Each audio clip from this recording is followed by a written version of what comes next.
Alright, welcome back to 651 Customs. Today we're going to get this transmission back in here. I've got a brand new clutch to put on this thing, so hopefully that works out good.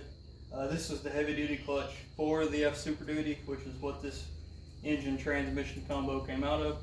So hopefully that'll work out good for us. After we get the transmission back in, we'll work on getting the headers on and get this exhaust buttoned up. I've got to make hangers and stuff, and I got to make sure my angles are right to miss the drive shaft, because I did end up cutting the ends of the flanges off the headers and then angling them a little bit to miss some stuff and make it a little bit more better-ish. So we'll get that done, and then this thing will be ready for the cab to go back on. I've got some more welding to do on the cab itself to get the cab mounts ready, but I'm going to wait until I get this done, and then we'll do that all together. So let's get to it.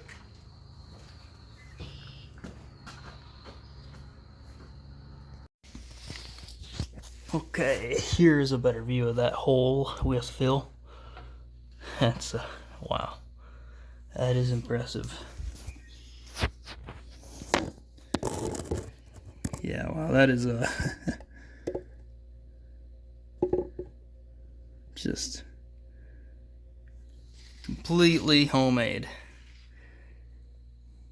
So I'm gonna work on tracing out what I need to cut out from underneath here and get it cut out so I can weld this new metal in. I'm not gonna make holes in this until I get the cab scooted forward where it needs to be. What I'll do is mount the rear mounts up, and then when I scoot it forward, get the rear mounts mounted up, and then I'll be able to tell where the front mounts need to be. I can just center the body on the frame, get it scooted forward to back on the center of the rear mounts. Shouldn't be too hard to do, but let's get these repaired real quick, and then we'll move on. Yeah, it's not bad at all. So I might just put a plate in there just to get this area over here covered a little bit. It wouldn't take much to fix that. I might still cut it out, not sure yet. Okay, went ahead and got that cut out. It's 2 layers of metal here. I'm not gonna replace the inner layer, just the outer layer. It held for a long time, and it'll hold for a time longer, so I'm not gonna worry about it too much.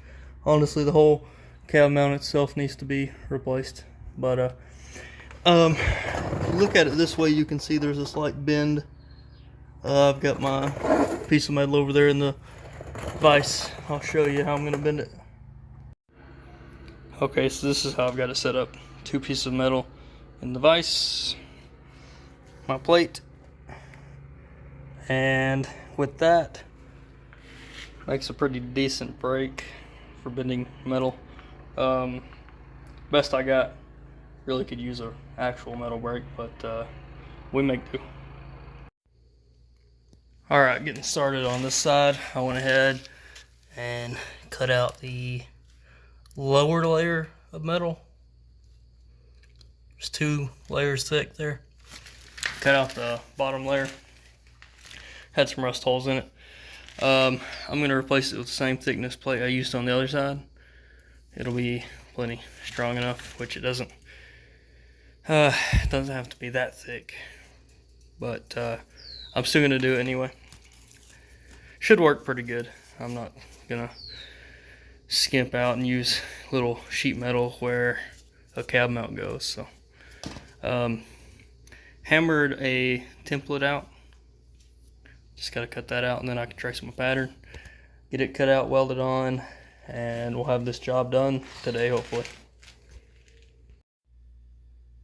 Okay, I went ahead and welded that plate on, got everything painted up.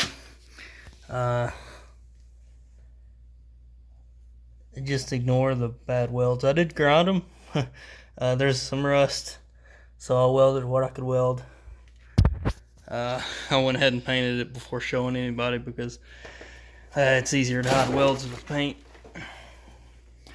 My spray can exploded. First it wouldn't spray at all, It's a really old can, and I got it to spray, and then it didn't want to stop spraying.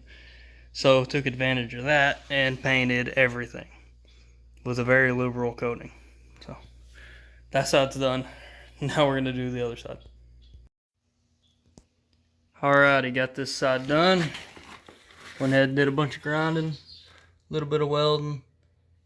Welding the rusty metal is pretty difficult, but good enough. Now when I get the cab scooted forward and the rear mount bolted down, I can stick a bit or something up through these holes and drill a hole exactly where it needs to be. And I'll make sure the cab's centered and all that. And if I got a shimmy or anything, I'll have to look at that. But otherwise, cab mounts are done. So the next step will be get the oil pan gasket in there. I still gotta, been waiting for that to come in. It's taking longer than expected, but we'll get that in. I've already done the rear main seal, and then I'll probably knock a new pilot bearing in that because I've got it with my clutch kit. Put the plate back on it, put the flywheel back on it, and then we can bolt transmission up to it. I've been considering painting this engine since it's accessible, so I may get some high heat spray paint, see if I can find some Ford blue, and finish ripping off that sticker from when it was an EFI engine, and then paint these valve covers blue, paint the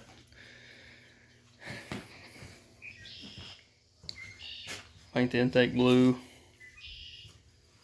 Might see if I can touch up the block a little bit. But let's get to it.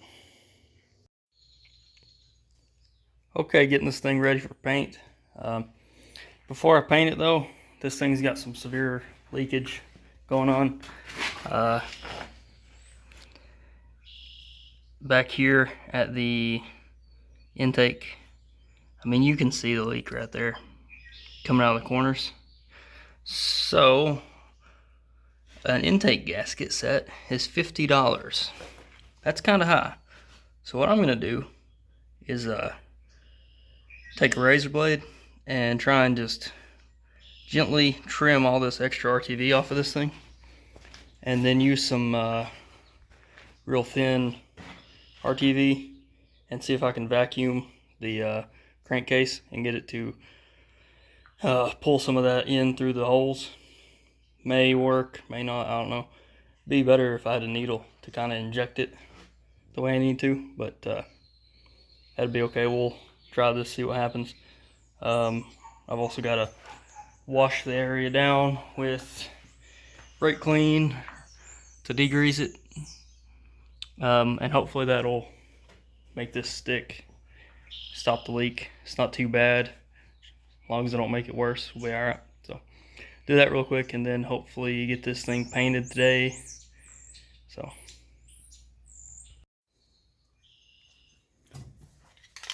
all right, let's get this engine painted. I just got some black. That's what I'm going to use to go over the block, and then blue for valve covers and blue for the air cleaner. And then I've got some silver I'll put on the intake.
All right, there it is. Got the paint pretty much done. Looks really nice, but got some touching up to do. Got excited, pulled the tape off a little too fast, and stripped it in a couple places. But once it completely dries, I'll come back and touch everything up, make it look nice. Yeah, that's a good looking engine right there. So next step, finally gonna get the transmission back in, put the flywheel on, get that new pilot bearing in, set the camera up, and then we'll get to it. Okay, I wish I had it on camera, but here's the pilot bearing. Somehow I managed to get this combination of stuff going on. There we go. Somehow I managed to get that thing in there like that. And I put a fork on this one, leveraged on the block with a breaker bar, and slid it right out. I don't mean slid either, it flew out, but that took care of the old one there, so that's good. Let's get the new one in. Something interesting I've discovered.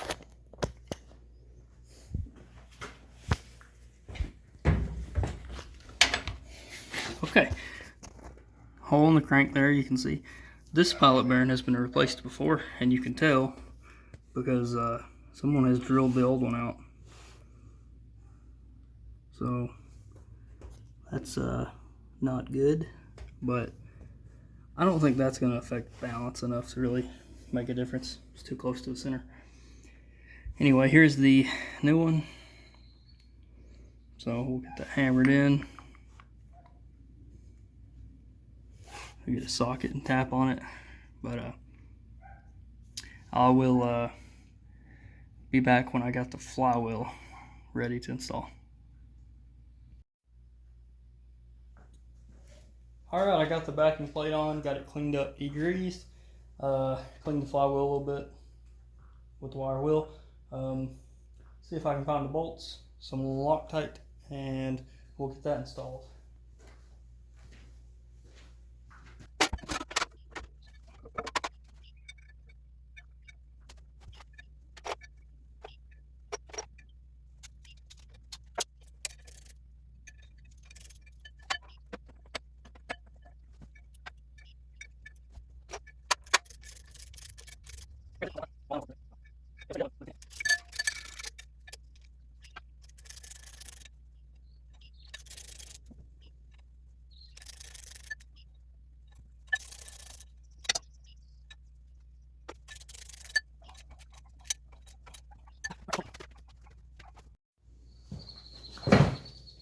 Okay, I'm going to torque this to 85 foot-pounds.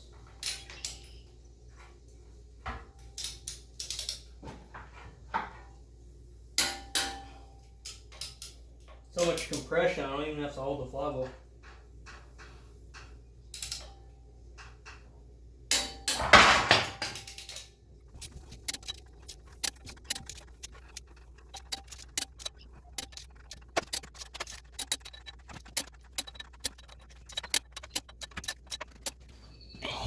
Alright, that's torque spec.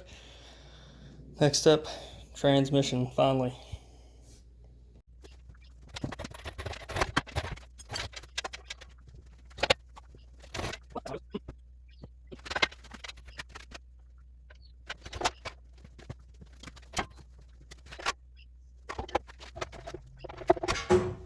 Hey, you know what? Something's missing, isn't it?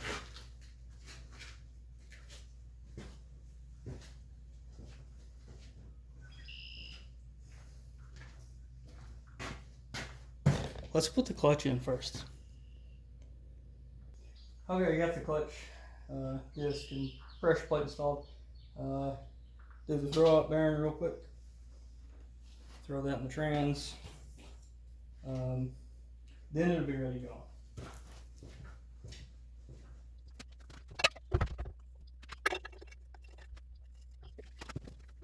Alright, this clutch came with a little tube of spline lube. So I'm going to put that on the spline.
All right, transmission's back in. Let's get the starter on, get the mount bolted up, and get the drive shaft back on it. That'll be it for trans, and then we can move on to exhaust work, which may be in a separate video, I'm not sure yet.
All right, get the starter back on real quick.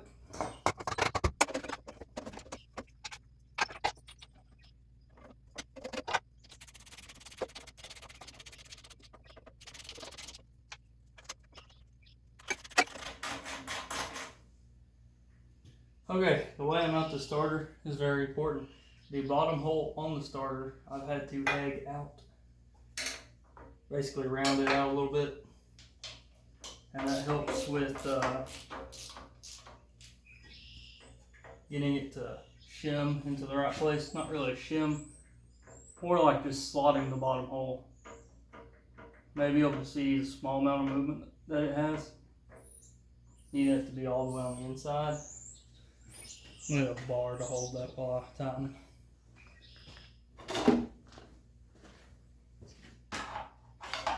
Doesn't take much, just want to make sure it's all the way as far in as I can get when I tighten it down.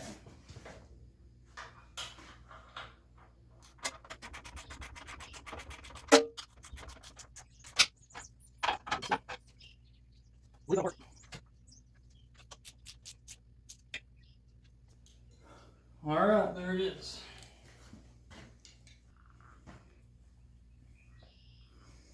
I would like to test that before going any further, because if that's messed up after I get the headers on, it'll be difficult to fix it. So let's hook a battery up to this thing and see if that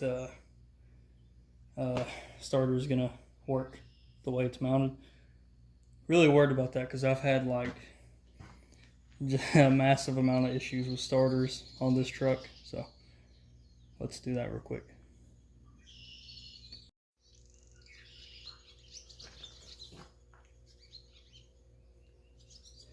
Okay, I got stuff hooked up here. Got a battery hooked up. Should turn over when it's solenoid. I put oil in it. so shouldn't hurt nothing. Let's see what happens.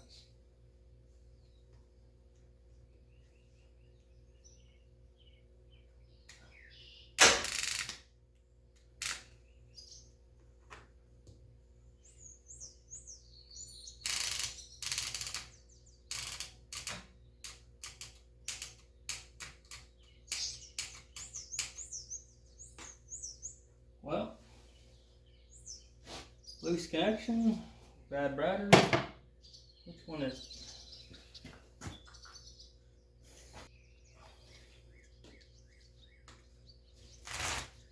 it? Okay, one more time.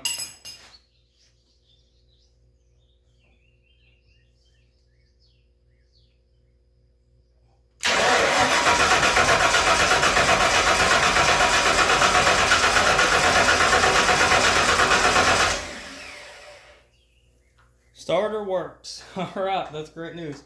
Starter works good. That was my biggest concern, was that starter. So, awesome.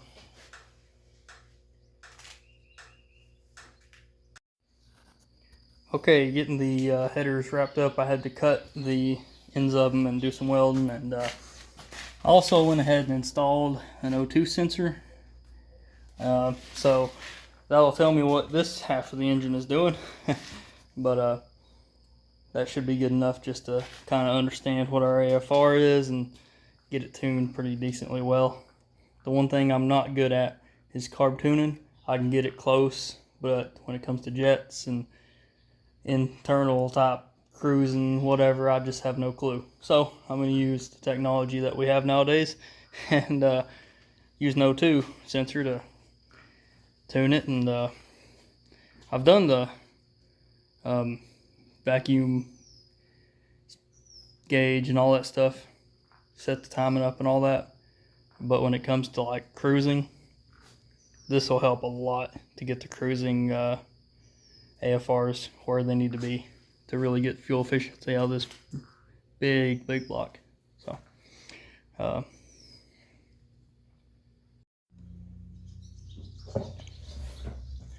okay, put the headers on now. A lot of people are going to question my methods here. So, there we go. So what I'm going to do is use RTV, seal these.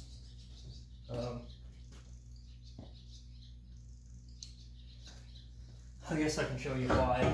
These are homemade, and as you can see, the ports on them are really bad. Needs machined, but I don't have the money or time for that. So the solution is red RTV.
Okay, you got the headers on, glued on. Now let's get the rest of the exhaust system up.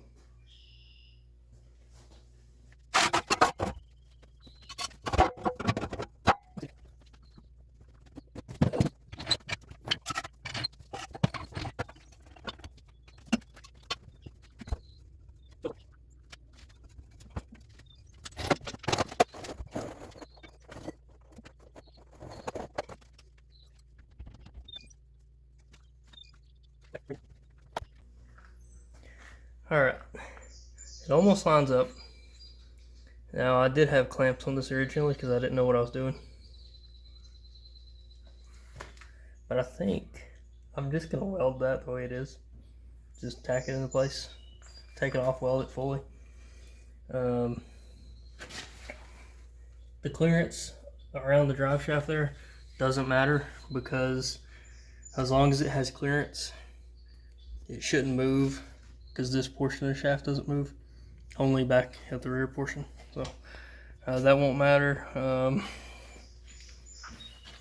Over here, pretty much a straight shot, which is nice. I need to pull it back to this side a little bit though, to get this lined up better.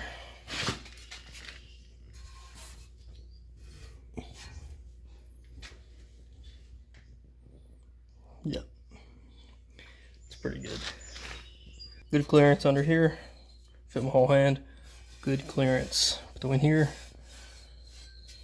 say half of an inch. All right, let's see, half an inch or so there, depending on the thickness of my fingers. So that looks pretty good. Just trying to use what I've already made. I don't want to have to redo this if I don't have to. I'm just going to put tacks on that, take it off, get it fully welded, and then when I put it back, I'll put my gaskets on.